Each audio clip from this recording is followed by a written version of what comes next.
نحمده ونصلي على رسوله الكريم اما بعد فاعوذ بالله من الشيطان الرجيم بسم الله الرحمن الرحيم ان الله وملائكته يصلون على النبي يا ايها الذين آمنوا صلوا عليه وسلموا تسليما صدق الله العلي العظيم اللهم صل على سيدنا محمد وعلى آل سیدنا محمد وبارک وسلم علیہ۔ حدیث نمبر 2، حضرت انس رضی اللہ تعالیٰ عنہ سے روایت ہے کہ حضور صلی اللہ علیہ وسلم درمیانہ قد تھے، نہ زیادہ طویل نہ کچھ ٹنگنے، نہایت خوبصورت معتدل بدن والے۔ حضور صلی اللہ علیہ وسلم کے بال نہ بالکل پیچیدہ تھے نہ بالکل سیدھے، بلکہ تھوڑی سی پیچیدگی اور گنگریالا پن تھا۔ نیز آپ صلی اللہ علیہ وسلم گندمی رنگ کے تھے۔ جب حضور صلی اللہ علیہ وسلم راستہ چلتے تو آگے کو جھکے ہوئے چلتے۔ اس حدیث میں خود حضرت انس رضی اللہ تعالیٰ عنہ حضور صلی اللہ علیہ وسلم کے رنگ مبارک کو گندمی فرماتے ہیں۔ پہلی روایت میں بھی حضرت انس رضی اللہ تعالیٰ عنہ کی تھی، اس میں اس کی نفی کی گئی تھی۔ وہاں ترجمہ میں اس کی طرف اشارہ بھی کر دیا تھا۔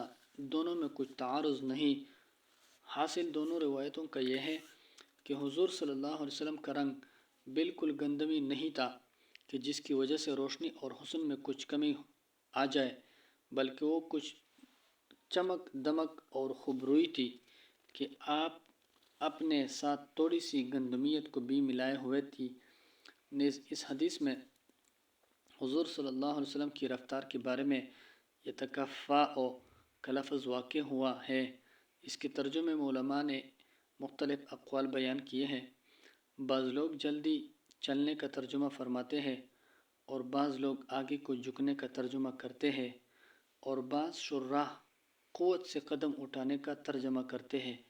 تینوں ترجمے صحیح ہیں، اس لیے کہ حضور اکرم صلی اللہ علیہ وسلم کی رفتار تینوں صفتوں کے ساتھ متصف ہوئی تھی، اور لفظ بھی تینوں معنی کو محتمل ہے۔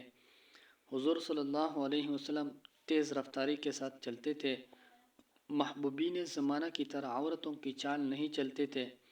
نیز حضور صلی اللہ علیہ وسلم کی عادت جھک کر چلنے کی تھی، متکبرانہ رفتار سینہ نکال کر نہیں چلتے تھے۔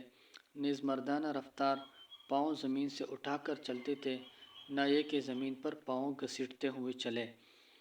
حدیث نمبر 3، حضرت براء ابن عازب رضی اللہ تعالیٰ عنہ فرماتے ہیں کہ حضور اقدس صلی اللہ علیہ وسلم ایک مرد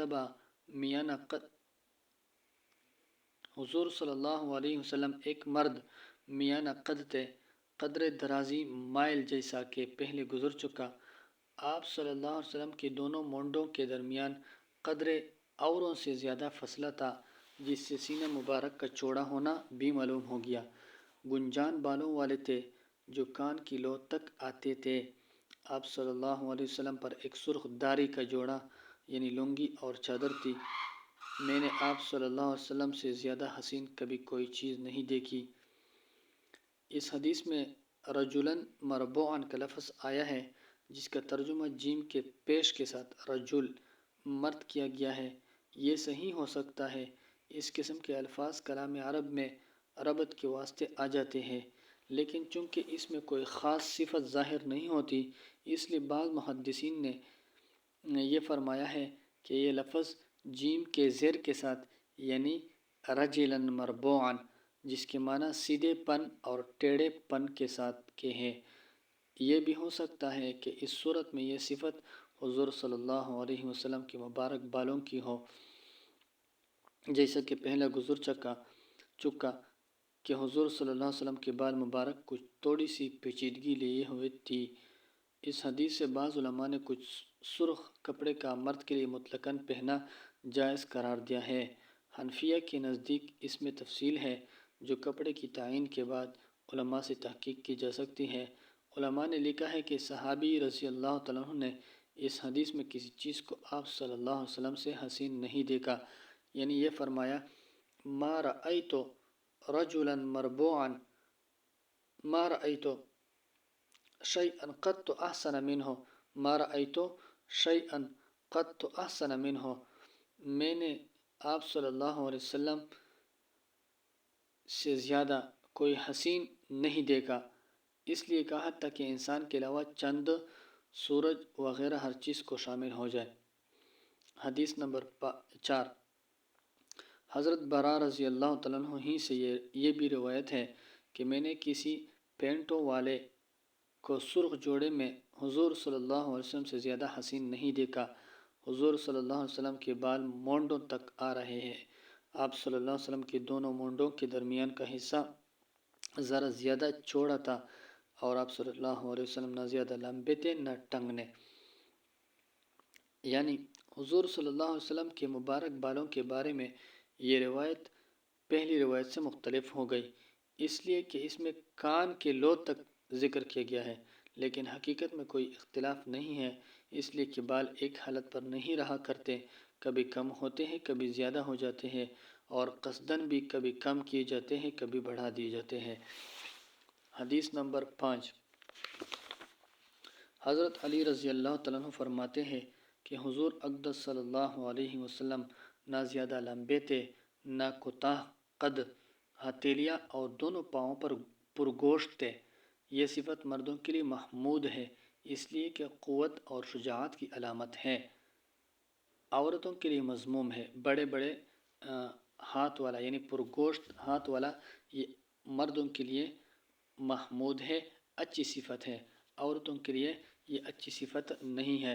حضور صلی اللہ علیہ وسلم کا سر مبارک بھی بڑا تھا اور اعضاء کے جوڑ کی ہڈیاں بھی بڑی تھیں. سینہ سے لے کر ناف تک بالوں کی ایک باریک دھاری تھی.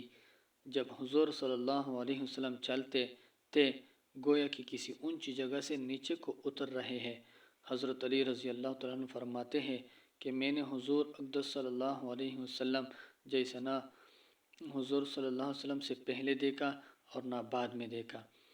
یعنی اس قسم کی عبارت سے کہ میں نے فلاں جیسا کبھی نہیں دیکھا مبالغہ مقصود ہوا کرتا ہے اس کے مثل نہ ہونے میں، لیکن حضور صلی اللہ علیہ وسلم کے اوصاف میں مبالغہ نہیں، اس لیے کہ وہاں کمال جمال ہی سے تعبیر سے باہر ہے. کمال جمال ہی تعبیر سے باہر ہے. مندا نے لکھا ہے کہ ہر شخص یہ اعتقاد رکھنے کا مکلف ہے کہ حضور اقدس صلی اللہ علیہ وسلم کا جسم مبارک جن اوصاف جمیلہ کے ساتھ متصف ہے کوئی دوسرا ان اوصاف میں حضور صلی اللہ علیہ وسلم جیسا نہیں ہو سکتا. اور یہ محض اعتقادی چیز نہیں ہے، سیر، احادیث و تواریخ کی کتابیں اس سے لبریز ہے کہ حق تعالی شانہ نے کمالات باطنیہ کے ساتھ جمال ظاہری بھی علی الوجہ الاتم عطا فرمایا تھا. حضرت عائشہ صدیقہ رضی اللہ تعالیٰ عنہ سے 2 شعر نقل کیے گئے ہیں جن کا مطلب یہ ہے کہ زلیخا کی سہیلیاں اگر حضور صلی اللہ علیہ وسلم کے چہرے انور کو دیکھ لیتے تو ہاتھ کے بجائے دلوں کو کاٹ دیتی